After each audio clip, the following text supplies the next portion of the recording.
믿음의 선한 싸움을 싸우라. 영생을 취하라. 이를 위하여 내가 부르심을 받았고 많은 증인 앞에서 선한 증인을 하였도다. 하나님은 영이시니 예배하는 자가 신령과 진정으로 예배할지니라.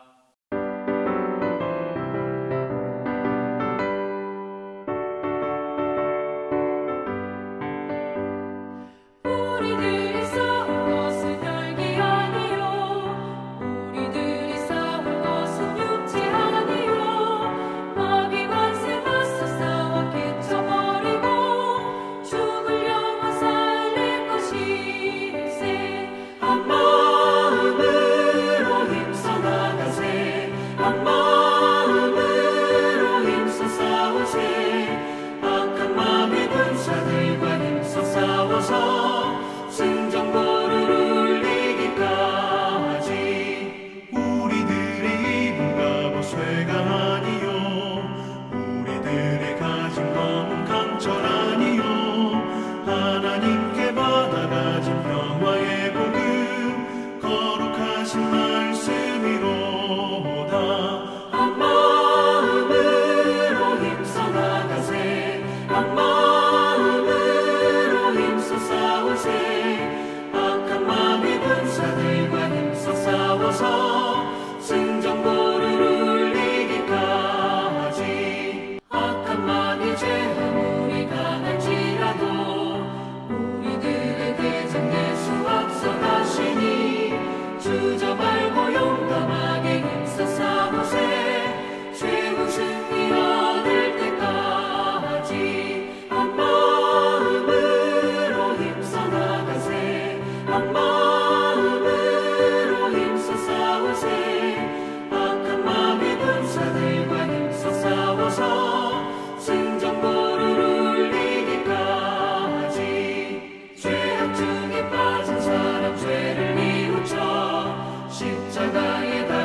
거룩하신 하나님, 성령을 통하여 교회 위에 역사하시고 섭리하신 은총을 감사드립니다.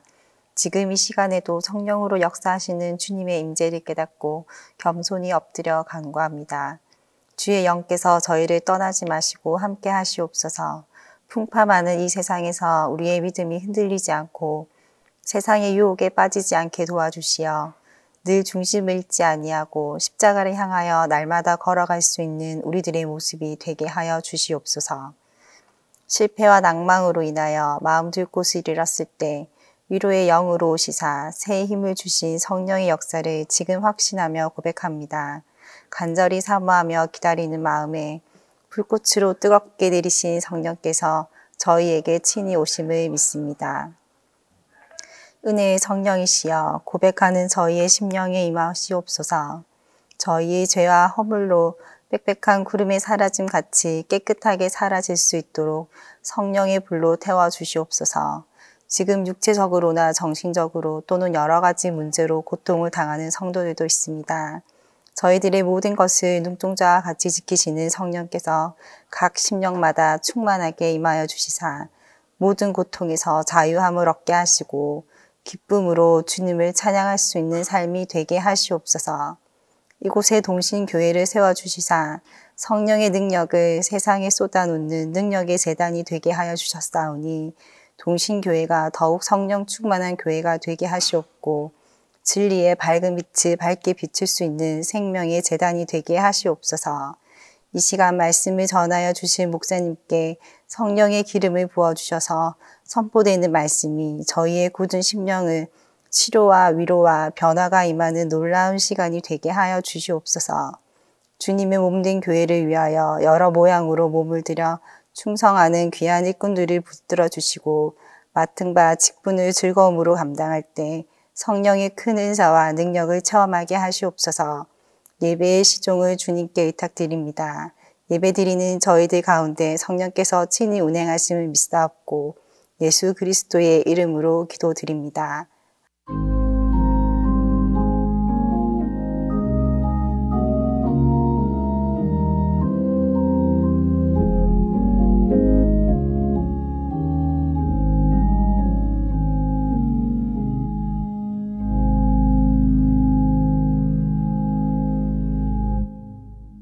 수요 아카데미 12번째 시간에 주시는 하나님 말씀은 신명기 34장 1절에서 3절입니다.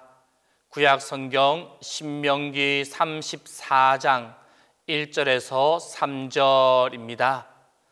모세가 모압 평지에서 느보산에 올라가 여리고 맞은편 비스가 산 꼭대기에 이름에 여호와께서 길르앗 온 땅을 단까지 보이시고 또 온 납달리와 에브라임과 므낫세의 땅과 서해까지의 유다 온 땅과 네겝과 종려나무의 성읍 여리고 골짜기 평지를 소알까지 보이시니라.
자, 오늘은 저와 함께 마지막으로 둘러볼 때는 여리고라고 하는 동네입니다.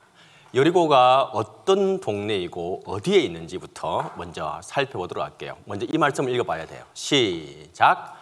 예수께서 대답하여 이르시되 어떤 사람이 예루살렘에서 여리고로 내려가다가 강도를 만나매 강도들이 그 옷을 벗기고 때려 거의 죽은 것을 버리고 갔더라. 무슨 이야기예요? 선한 사마리아 이야기. 한 유대 청년이 예수님께 찾아옵니다. 예수님, 제가 어떻게 해야지 구원을 받을 수 있습니까? 묻게 되니까 예수님께서 비유로 이 선한 사마리아 이야기를 해 주시게 됩니다. 근데 하시면서 하는 소리가 어떤 사람이 예루살렘에서 여리고로 올라가요? 내려가요? 내려가다가 강도를 만나매. 이 말이 무슨 말일까요? 다시 말해서 여리고는 밑에 있고 예루살렘은 어때요? 위에 있다고 우리가 기본적으로 생각하시면 됩니다. 근데 그 표차가 꽤나 많이 납니다. 그걸 보도록 할게요. 자, 이제 이게 이스라엘 지도라는 거는 이제 대충 이제 아시겠죠? 예. 그러면 여리고가 어디쯤 있을까요? 여리고가 성경에 보면 요단 동편이라고 많이 표현을 합니다. 요단 서편 맞죠? 성경에 요단 동편이라고 이렇게 표현을 많이 하게 하는데 그러면 어디 근처에 있다는 말이에요? 요단강 근처에 있다는 말이에요. 그러면 우리가 이제는 요단강이 어딘 줄 알죠? 밑에가 이제 사해고 위에 저 동그란 게 갈릴리입니다. 그 중간에 흐르는 강이 뭐라고요? 요단강입니다. 그러면 그 요단강 근처에 여리고라는 동네가 있다는 말이겠죠. 그러면 여기가 바로 예루살렘입니다. 우리가 항상 보아왔던 곳. 예루살렘은 보니까 저게 그래도 이스라엘의 정중앙 지형에 산간 지역, 높은 지형에 있다고 보여지고, 그리고 이제 우리가 오늘 가야 할 곳 바로 이곳이 바로 요단강 옆에 보니까 여리고라고 하는 동네가 있습니다. 좀 더 가까이 가볼게요. 자, 여기가 예루살렘, 그리고 밑에 여기가 여리고라고 하는 동네입니다. 이 지도로 봐서는 좀 어때요? 에? 자, 먼저 그러면 거리는 얼마큼 될까요? 예루살렘에서 여리고까지 거리는 대충 키로수로 하면 26km 정도가 됩니다. 그러니까 내려가는 게 힘들어요? 올라가는 게 힘들어요? 올라가는 게 힘들겠죠. 근데 보통 보면 남자들이 성인이 남녀를 막론하고 성인이 하루 정도 걸어갈 수 있는 거리가 16km에서 17km 정도 된답니다. 한 번 그렇게 걸어갈 수 있는 곳이. 하지만 이곳은 지나가는 곳이 어디냐 하면은 광야길입니다. 그러니까 아무것도 그늘도 없고 물도 없는 광야길입니다. 저게 예루살렘에서 여리고까지 가는 길은 보니까 예루살렘 이쪽으로 보면 조금 그래도 녹색 지역이 많죠. 하지만 내려가는 길은 어때요? 굉장히 뭔가 하얗고 뭔가 아무것도 없죠. 그 길은 바로 험한 광야길이고 아무것도 없는 지역입니다. 보통 이렇게 가려면은 한 번 정도는 그래도 남자든 여자든 성인이 이곳에 가려면은 그냥 쉬지 않고 빠르게 그러면 하루만 해도 쉬지 않고 갈긴 갈 수 있어요. 하지만 그래도 가려면은 하루 정도는 쉬었다가 내려가야 될 한 정도의 거리입니다. 그 당시 뭐 말을 타고 갈 수도 없고 다들 대부분 다 걸어갔을 테니까 걸어서 갈 수 있는 거리로 했을 때 한 1박 2일 정도 걸리는 거리 26km입니다. 자, 그러면 예루살렘은 해발 고도가 750에서 800입니다. 예. 여기가 그래도 그나마 이스라엘에서 그래도 좀 높은 지형이에요. 높은 지형에 속하는 곳이에요. 우리 성악산이 500고 정도 되겠죠? 그러니까 그보다는 높은 지형에 이 예루살렘이 예루살렘이 위치하고 있게 되는 지역입니다. 하도 저게 그 높낮이가 다들 뭐 말이 틀려서 750에서 그냥 800으로 그냥 정해놨어요. 자, 그러면 여리고는 높이가 얼마큼 될까요? 네, 맞아요. 적혀 있죠. 이런. 여기는 해발은 뭐냐 하면은 0에서 올라가는 걸 말하는 거고, 이제는 마이너스 270은 그 해발 고도에서 0에서 밑으로 마이너스 270m까지 내려가서 이렇게 도시가 형성되어 있게 됩니다. 그러니까 이 예루살렘에서 여리고까지의 해발 고도의 차이는 적어도 1000에서 1100m 정도가 차이가 나게 됩니다. 그래서 성경은 어떤 사람이 예루살렘에서 여리고로 올라가는 게 아니라 내려가다가라고 하는 표현을 하고 있는 겁니다. 좀 더 보여드릴게요. 자, 여기가 어디냐 하면은 지금 동그라미 표시 있죠? 여기가 바로 여리고가 있는 정도의 지형이고, 그리고 또 동그라미가 하나 있죠? 저기가 바로 예루살렘이 있는 지형입니다. 이제 조금 이제 아시겠죠? 이렇게 표고 차이가 1000에서 1100m 정도가 차이가 나는 곳에 위치하고 있는 것이 바로 여리고라고 하는 동네입니다. 그리고 이 여리고는 아까 사막이라고 했죠. 유대 광야 사막 지역이고 아무것도 없는 지역인데, 이 여리고라고 하는 동네는 근데 하지만 이 동네는 지금부터 작게는 8,000년 전, 또 많게는 10,000년 전에 이곳에 도시가 건설되었고, 그리고 사람들이 거주해서 집단으로 살았던 흔적이 발견되고 있는 곳입니다. 다시 말해서 이곳은 인류가 처음 도시를 만든 아주 귀한 장소이기도 합니다. 근데 왜 이렇게 이곳에 이처럼 사람들이 살 수 있게 되었을까요? 먼저 기후를 보면은 항상 성경을 우리가 표현할 때 동풍이 좋은 거예요, 서풍이 좋은 거예요? 왜요? 그죠? 성경에 보면은 동풍이 불었다라고 표현하면은 그것은 바로 엄청난 뜨거운 바람이 모든 식물이나 사람까지도 다 말게끔 하는 아주 그런 하나님의 저주라고 생각하면 됩니다. 다시 말해서 또 반대로 서풍은 요 지중해에 습기를 그리고 비를 머금은 그 바람이 불어오는 하나님의 축복의 바람이 서풍입니다. 근데 이렇게 보면은 이쪽에 이제 위에 보면 구름이 올라가죠. 모든 구름들은 높은 산지를 지나가기 전에 어떻게 돼요? 비를 다 뿌리고 그리고 난 다음에 그 구름은 넘어가 버리죠. 그러다 보니까 여리고가 있는 동네에는 1년에 강수량이 160에서 200mm밖에 안 됩니다. 1년 내도록 오는 비가.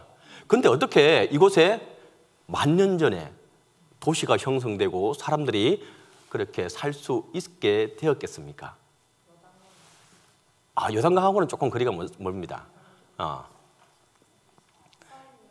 왜냐하면 이곳에 샘물이 오아시스가 있게 됩니다. 그래서 그 오아시스를 통해서 샘물을 통해서 이 사람들이 모이게 되고 마을이 도시가 형성되게 되었던 겁니다. 아무것도 없었지만. 그리고 이것은 요단강 주변에 평지가 아주 넓게 또 펼쳐져 있는 곳이기도 합니다. 자, 읽어볼게요. 시작. 최저의 도시 여리고. 최고는 저 고자는 옛 고자를 말하는 겁니다. 그러니까 최고 오래된 도시고, 그리고 최저 이건 낮다는 걸 표현하는 거고, 최저의 도시 최고 아래에 있는 도시가 바로 이 여리고라고 하는 동네입니다. 성경의 여리고가 이제 대충 위치는 대충 아시겠죠, 이제? 자, 그러면 또 읽어볼게요. 시작. 여호수아께서 보라, 내가 여리고와 그 왕과 용사들을 내 손에 넘겨 주었으니. 자, 여리고 하면은 제일 먼저 생각한다는 게 뭡니까? 우리가 어려서부터 제일 정말 수도 없이 들었던 이야기. 예? 여리고가 무너지고 여호수아가 여리고성을 무너뜨린 이야기. 이 이야기는 우리가 어려서부터 귀가 따갑도록 들어왔던 이야기입니다. 자, 계속 읽어볼게요.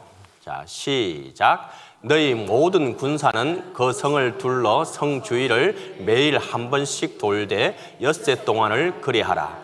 제사장 7은 7 양각 나팔을 잡고 언약궤 앞에서 나아갈 것이요 7째 날에는 그 성을 7번 돌며 그 제사장들은 나팔을 불 것이며 제사장들이 양각 나팔을 길게 불어 그 나팔 소리가 너희에게 들릴 때에는 백성은 다 큰 소리로 외쳐 부를 것이라.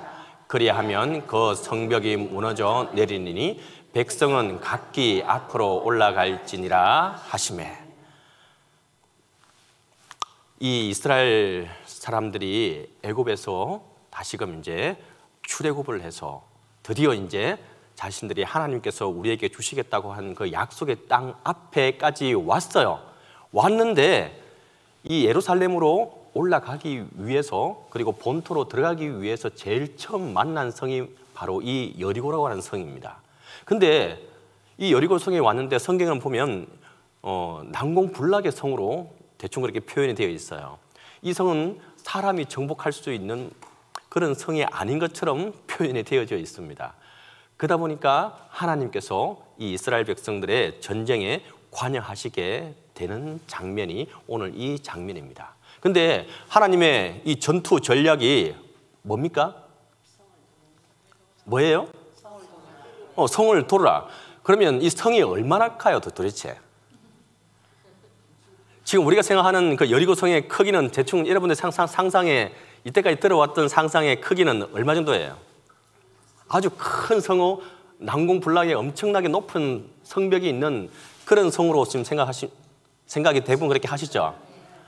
그럼 직접 한번 보도록 할게요.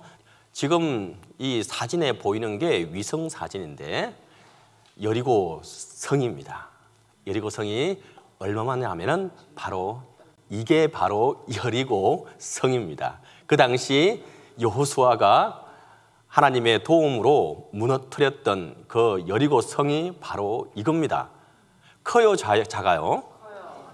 커요? 그래요? 이게 지금 그거는 이제 위에서 본 모습이고 이건 이제 옆에서 본 모습이에요. 토성에 24m나 25m 정도의 높이의 성이 이렇게 쌓여져 있는 모습이었어요. 그러면 조금 더 좀 보도록 하면 이렇게 생겼습니다. 이건 이제 그 당시 여리고성을 복원해 놓은 사진이에요. 그 당시 모습이 이렇게 생겼다라고 생각을 하고 학자들은 생각합니다.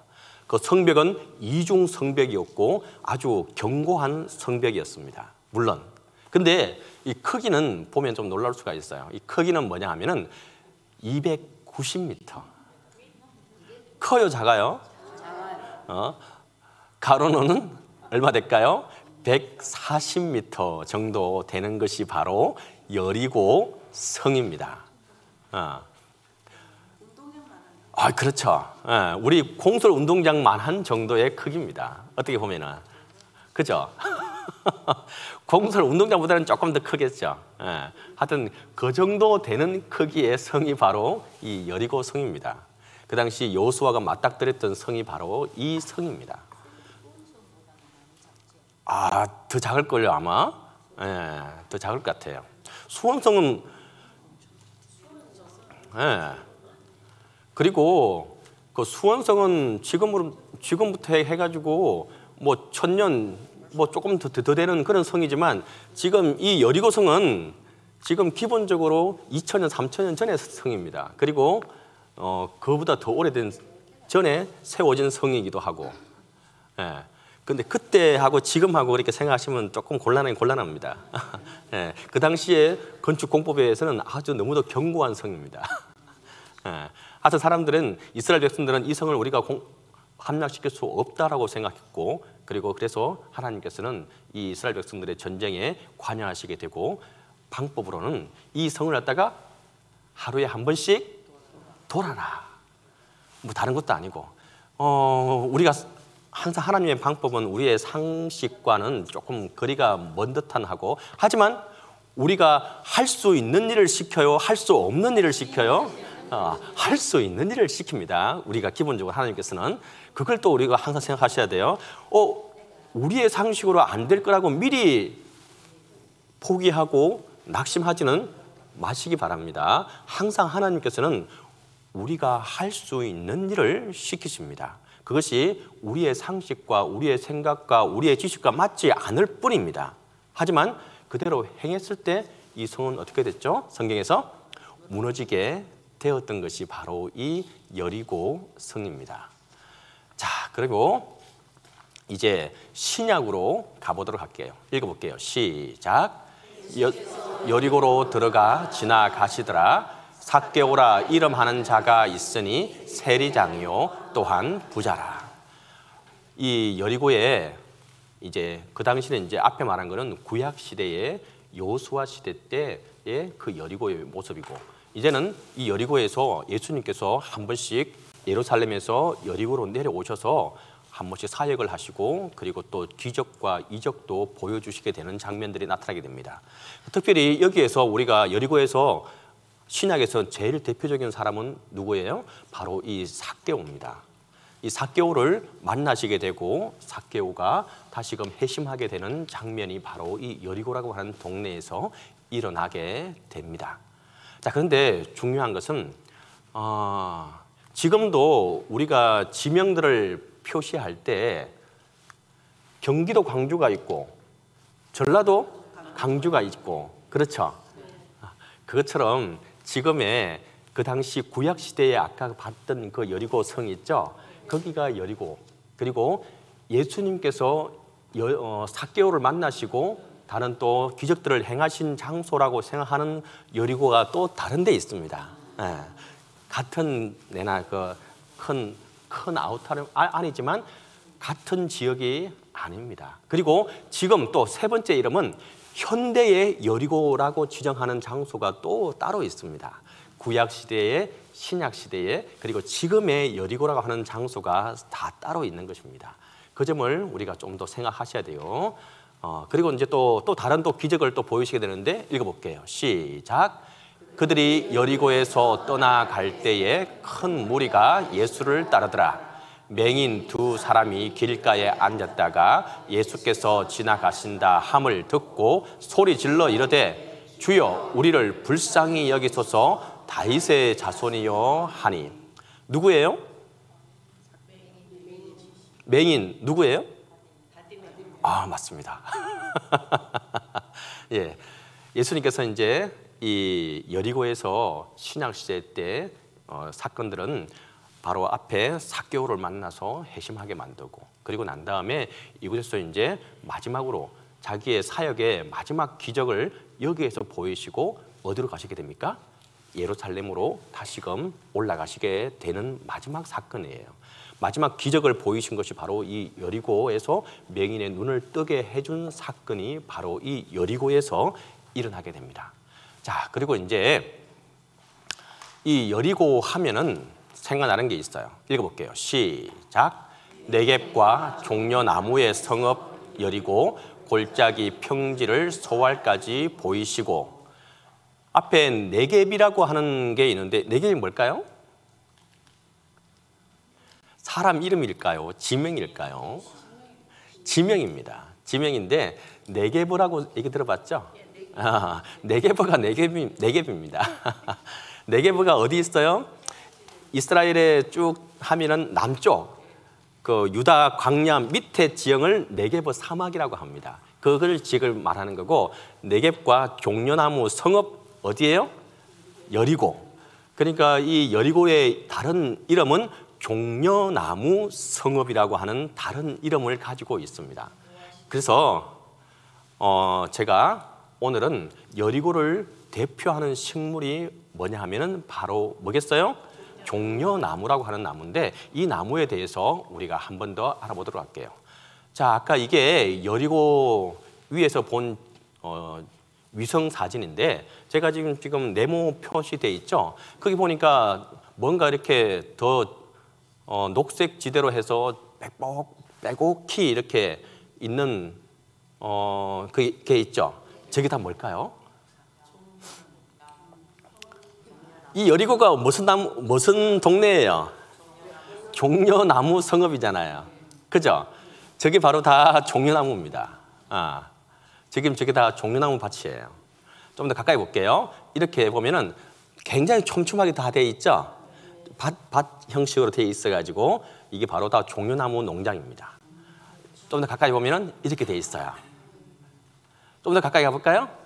이렇게 종려나무가 빽빽하게 이 여리고 근처에 이처럼 심겨져 있는 것을 보게 됩니다. 아까 말했죠. 이 여리고는 뭐가 솟아나는 동네라고요? 샘물, 오아시스. 다시 말해서 종려나무가 있다. 그러면 거기에 뭐가 있다는 거예요? 샘이 있고 물이 있다는 거예요. 이 종려나무는 사막에서는 자랄 수 없습니다.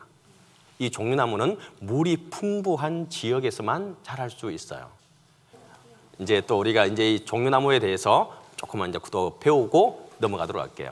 우리 성기식물 공부하시는 분들은 이미 저하고 한 번씩 다 수업을 했지만 오늘 같이 연결해서 같이 하도록 할게요. 자, 이스라엘은 7대 식물이 있습니다. 이스라엘 백성들이 애굽에서 나와서 출애굽해서 이 이스라엘 땅에 들어왔을 때에 하나님께서 허락하신 7대 식물이 있어요. 뭐겠습니까? 그거 다 나오죠?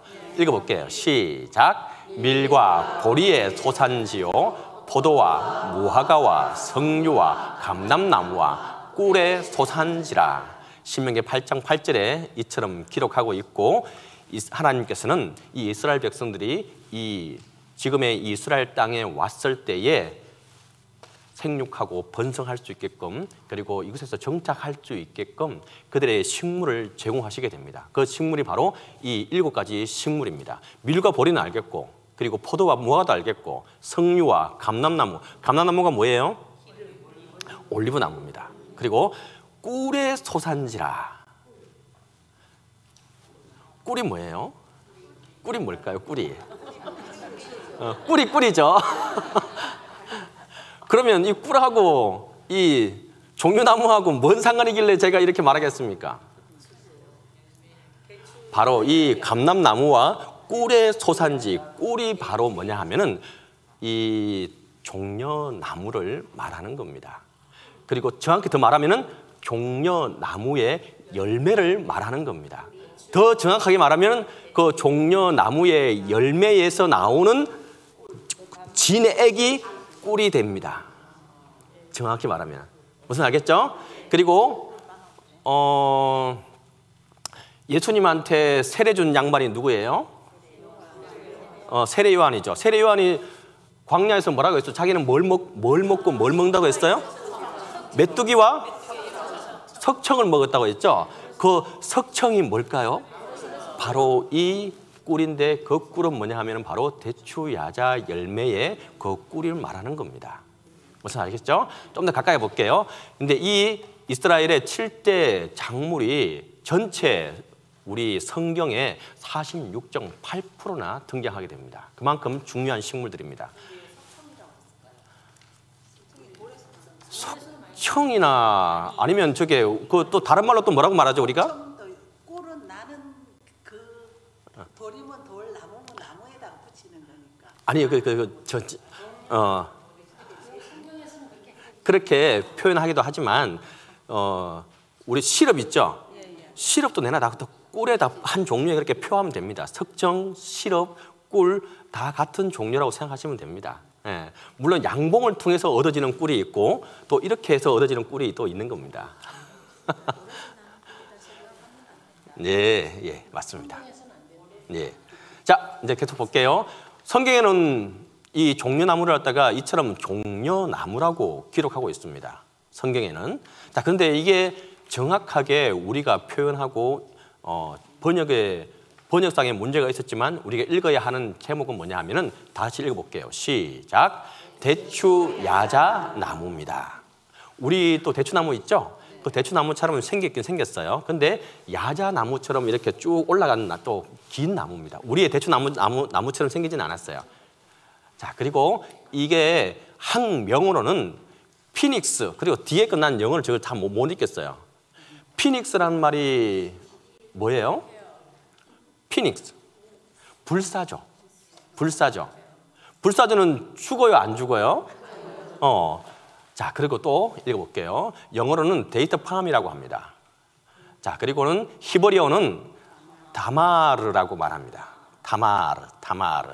자, 그런데 우리가 이 타마르란 말은 이걸 이 말 그대로 성경에 이렇게 좀 표현을 했는데 뭐라고 표현했냐면은 다말이라고 표현을 하게 됩니다.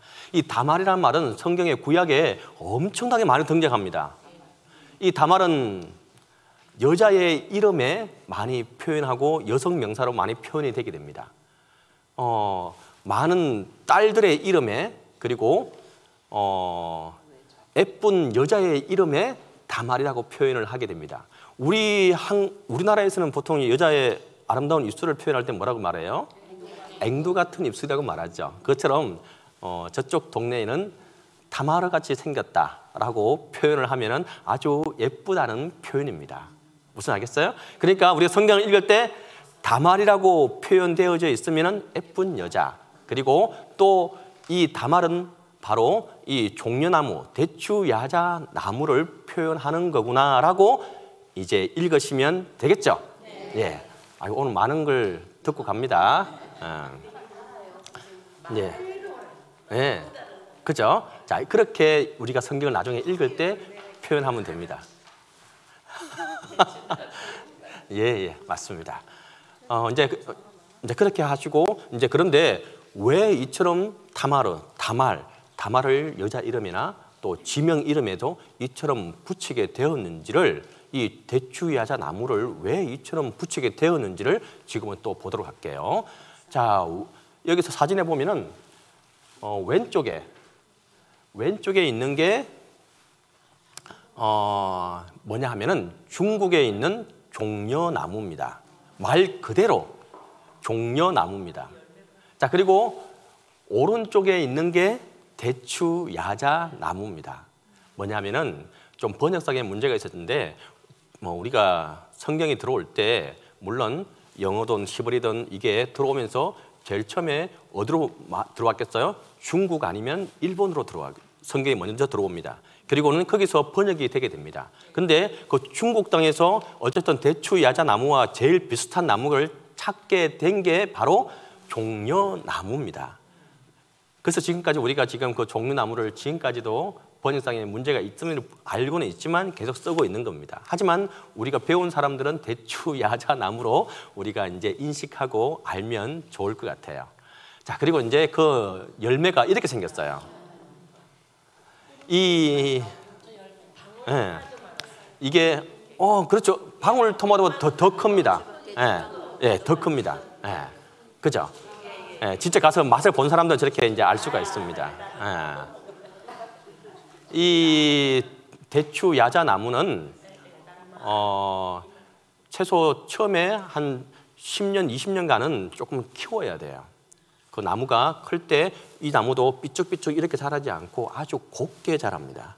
곱게 자라고, 그리고 수명은 최소 100년에서 150년까지도 자랍니다.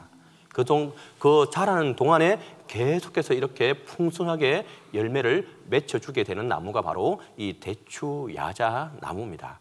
그리고 한 나무에 이처럼 최소 이렇게 하나, 둘, 셋, 6, 7개 정도 더 나게 되는데 키로수는 굉장히 무겁습니다. 그래서 이거는 사람 올라가서 하지 않고 요즘에는 보니까 다 기계로 올라가서 기계로 이렇게 따고 사람이 자르면 그대로 내리고 그렇게 하더라고요. 그리고 이것은 아까 말한 대로 시럽을 짜기도 하고 다른 모든 생필품을 만들 때 사용하기도 하고 여타 말려서 바로 또 먹기도 하는데 이게 아주 답니다. 그리고 이 열대 지역에선 많은 열량과 필요하잖아요. 그럴 때 이 대추야자 나무 몇 개만 먹으면 그 열량이 충분히 돼서 우리가 생활하고 또 생명을 유지하는 데 아무런 어려움이 없는 게 바로 이 대추야자 열매입니다. 자, 또 이렇게 생겼어요. 엄청나게 많죠?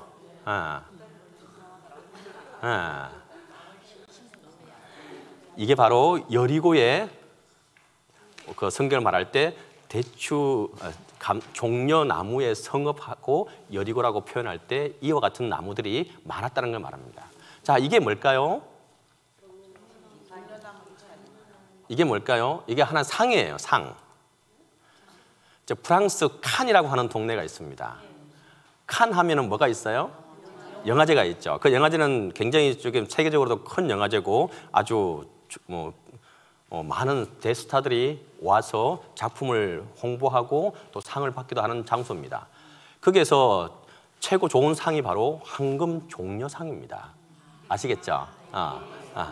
그 상의 이름 또한도 황금 종려상입니다. 근데 왜 이렇게 이 상의 이름을 갖다가 황금 종려상, 그 종려나무 잎사귀를 갖다가 저렇게 표현했는지를 제가 설명해 드릴게요. 이게 바로 뭐냐 하면은 지금 우리 한국에도 팔고 있는 시럽입니다. 바로 대추 야자 시럽, 그 꿀입니다. 자, 그리고 이것은 고대 이집트에 있는 문양인데 그 밑에도 보면은 저 밑에 식물들이 있죠. 그 식물들이 대부분이 다 대추 야자 나무를 표현하고 있는 거예요. 왜 이처럼 했는지를 또 설명해 드릴게요. 자, 이건 데이터 시럽이라고 되어 있죠. 영어로 보면은 데이터 시럽이라고 되어 있는데 이건 우리 쿠팡에서도 다 팔더라고요. 이스라엘 꿀, 이스라엘 시럽이라고 치면은 다 나옵니다. 여러분들이 다 구입해서 쓰실 수 있어요. 네, 요즘은 세월이 좋습니다. 자, 그러면 이제 다시금 이제 돌아와 볼게요. 신약 시대 때에 예수님이 이제 이 여리고에서의 마지막 그 눈을 뜨게 하시고 난 다음 이제 예루살렘으로 입성하시게 되고 입성하시게 되면서 나귀를 타고 입성하시게 됩니다.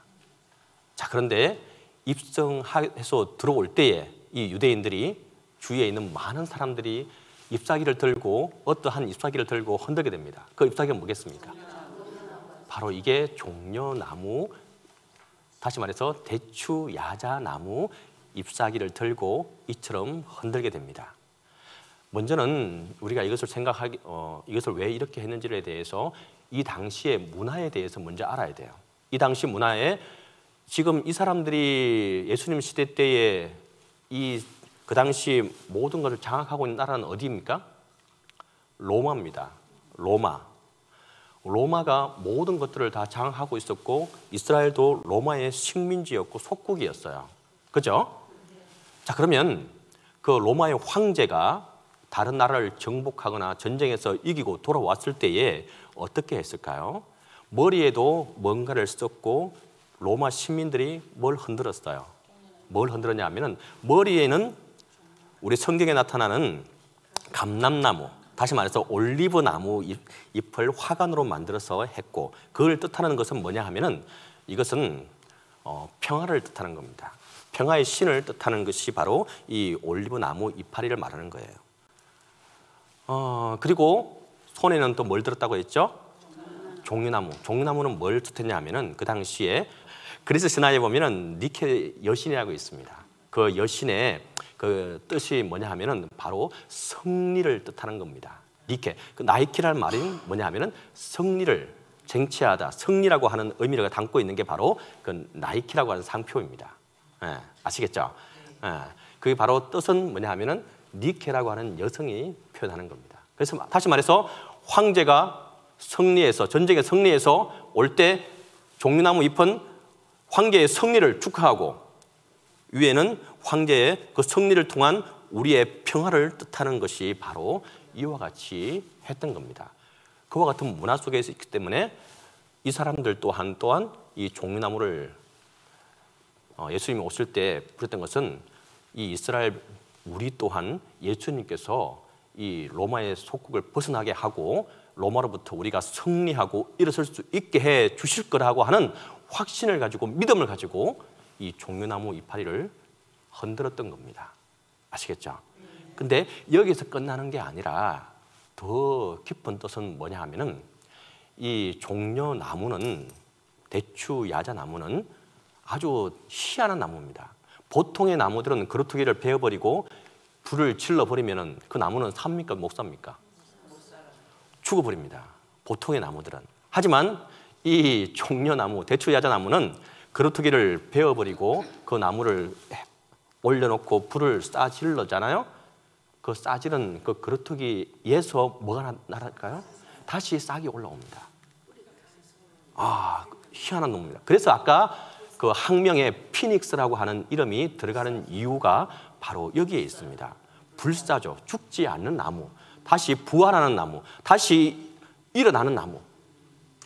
그리고 그것을 보고 이 사람들은 우리가 지금은 로마의 속국으로 환난과 핍박과 모든 걸 당하고 있고 우리가 죽은 것처럼 있지만 우리는 다시금 싹이 나고 생명이 솟아나게 될 거라고 하는 자기의 민족성을 대표하는 게 바로 이 종려나무입니다. 대추야자나무입니다.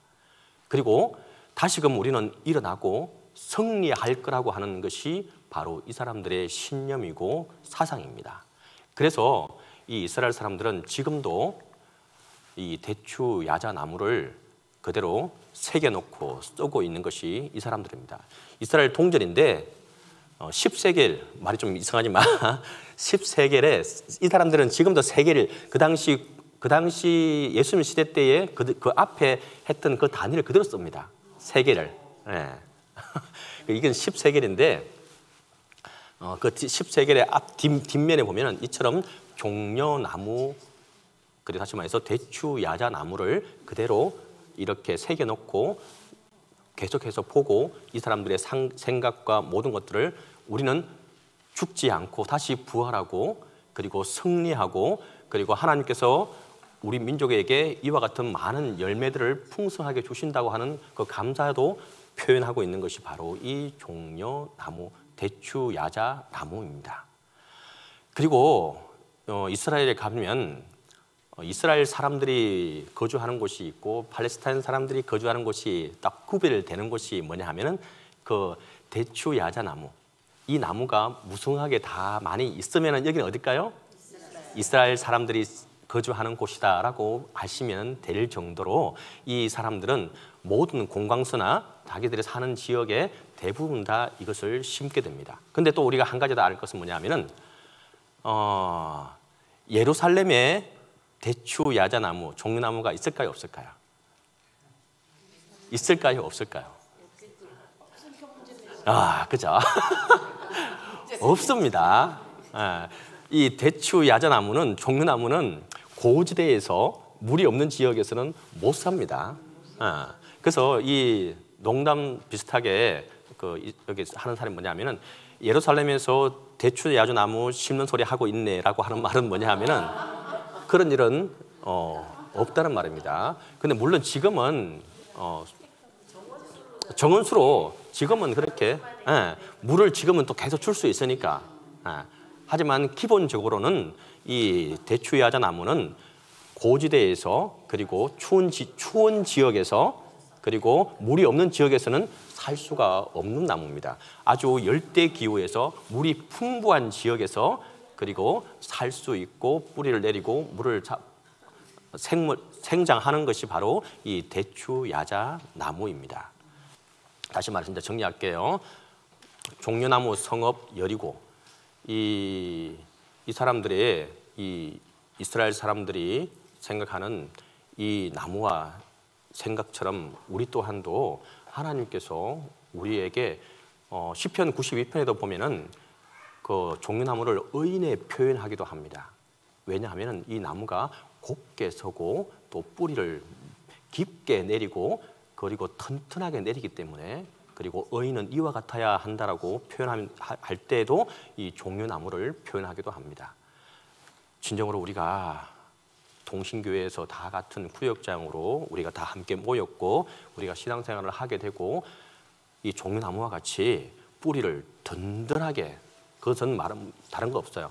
말씀 안에서 말씀을 기초해서 뿌리를 든든하게, 그리고 그 가지가 줄기가 또 곱게 하나님만을 바라보면서 우리가 성장해 나가고 승리하는 우리 모두가 될 수 있기를 바랍니다. 기도하겠습니다. 사랑과 은혜가 많으시고 좋으신 아버지 하나님, 은혜와 사랑을 감사하고 감사합니다. 하나님의 은혜와 사랑 가운데 우리가 구역장으로 서게 되고 또한 구역을 맡아 양육하게 되고 돌보게 됩니다. 하나님, 우리에게 새 힘을 허락해 주시고 하나님께서 주시는 마르지 않는 샘물과 같은 말씀으로 또 우리가 바로 설 수 있도록 도와주시고, 하나님께서 허락하신 곳에 뿌리를 든든히 내리고 하나님만을 바라보며 굳건히 성장하는 우리가 되게 도와주시옵소서. 하나님 다음에 만날 때까지 건강을 지켜주시고 하나님의 오래 사랑 가운데 함께하게 도와주시옵소서. 감사하고 예수님의 이름으로 기도드립니다. 아멘.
이제는 우리 주 예수 그리스도의 은혜와 하나님의 사랑과 성령의 교통하심이 이제부터 영원토록 함께 있기를 간절히 축원하옵나이다.